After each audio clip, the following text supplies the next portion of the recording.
దాన్ని under the cover చేసుకుంటూ emotional గా ఫైట్ చేసుకుంటూ only thing that we have seen like I have seen personally is nomination వరకు ఎవరిని తెచ్చుకోవద్దు.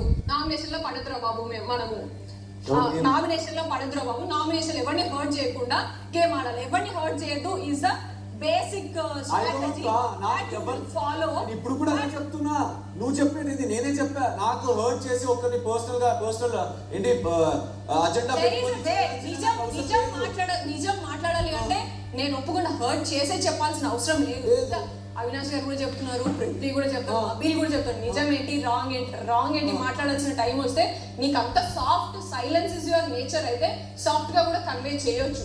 కానీ కన్వే చేయాల్సిన సమయం వచ్చినప్పుడు కూడా నువ్వు చెయ్యవు. టాస్క్ లో ఎథికల్ గా ఆడతానంటావు కానీ ఫౌల్ గేమ్ ఆడినావు. ఫౌల్ గేమ్ ఆడినావు. ఏ టాస్క్ లో? గ్లాస్ ముగ్గురు కట్టుకుంటారు చూడు, మణికంఠ ఇంకా సీత ఇంకా ఇట్లా కాలు ఒకటే కాలు మీద పట్టుకొని ఆడతారు. అప్పుడు కింద కాలు పెట్టి తీస్తాడు. ఏది గ్లాస్ ఎక్కడ చేతిలోనే హోల్డింగ్ టాస్క్ అక్కడ కూడా కింద కాలు పెట్టి పైన పెడతావు మధ్యలో. అక్కడ ఫాలో ఆడినాం. And many games like that like చెప్తా. ఎగ్ టాస్క్ ఉన్నప్పుడు ప్రభావతి టాస్క్ ఉన్నప్పుడు కూడా వాళ్ళిద్దరు